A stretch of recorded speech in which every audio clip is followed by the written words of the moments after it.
Hello, folks. Rashid here. I have created a new post for the members where they can ask me career related questions. And every week I will come and answer some of the questions there. Okay, so and these are the things that I have not prepared ahead of time.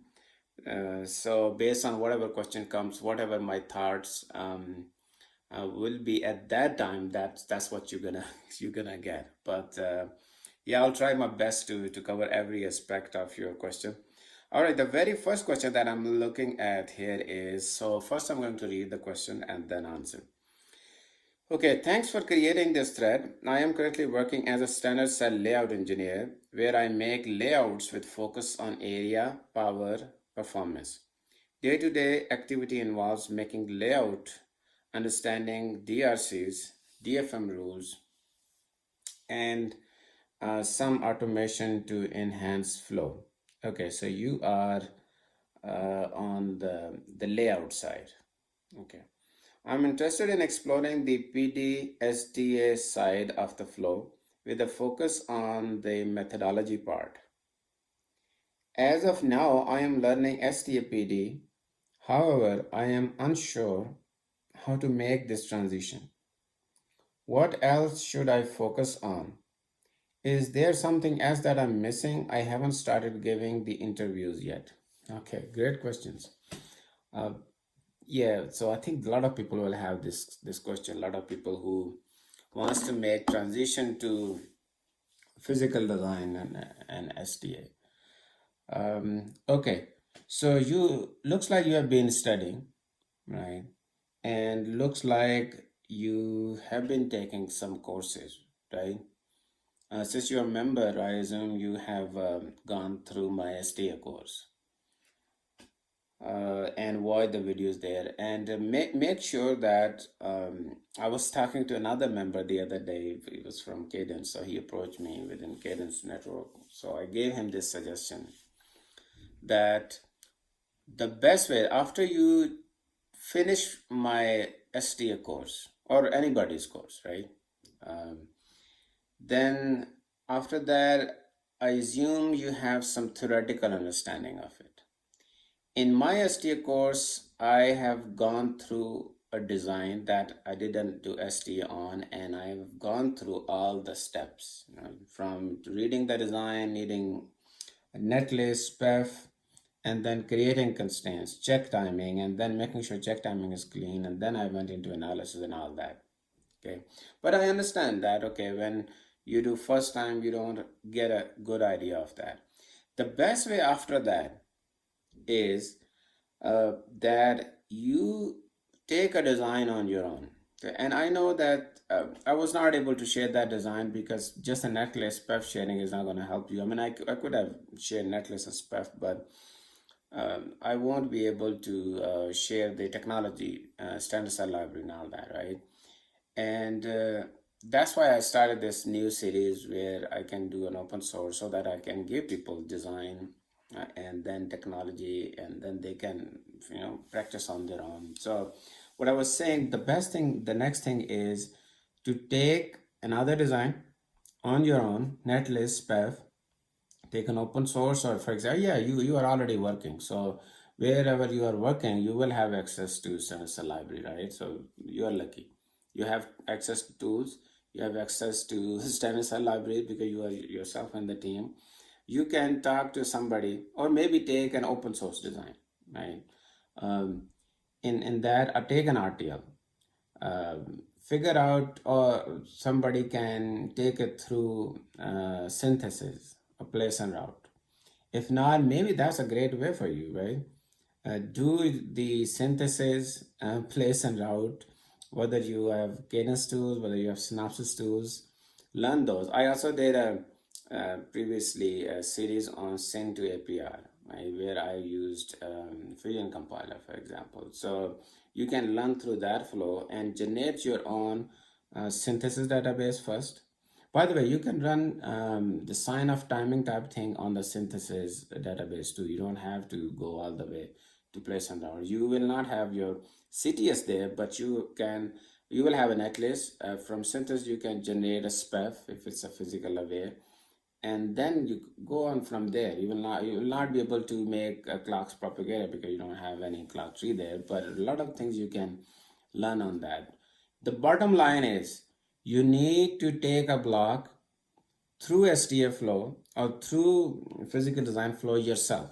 Learn as much as you can. Start with setting don't ask for anybody what's the frequency, right?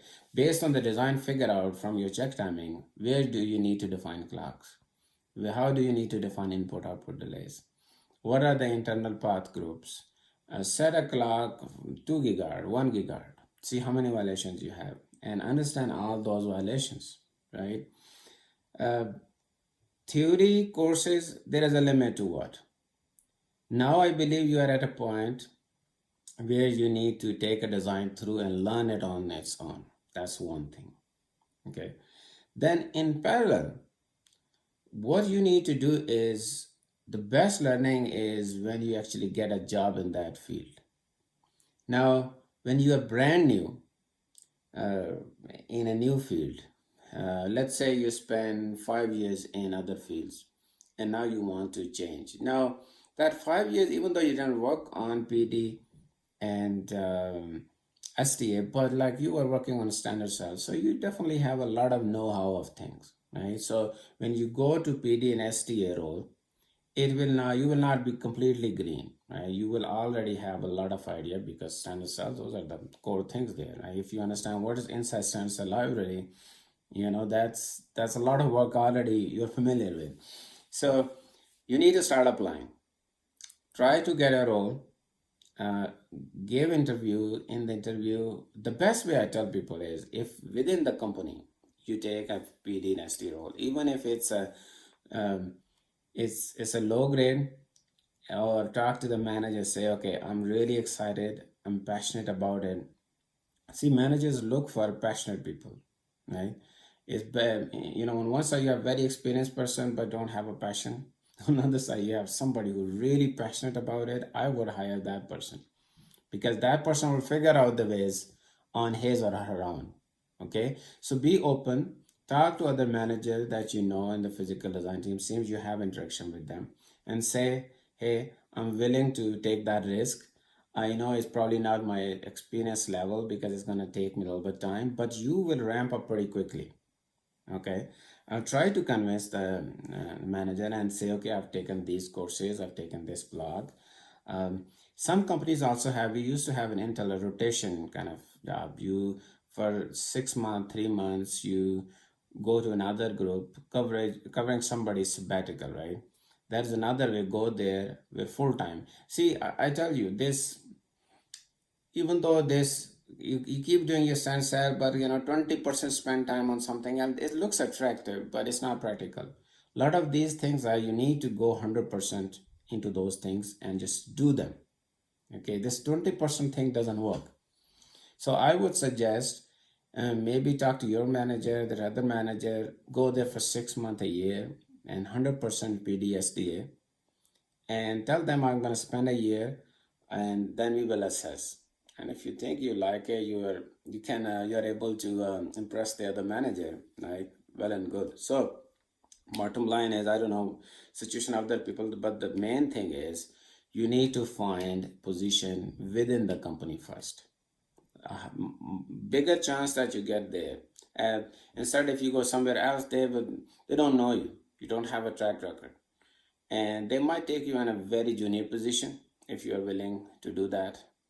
Um, but better it is that you stay in the company where you are and interview internal position. That's my advice. And spend some time on courses, theory, so that at least basic interview question you can answer, right?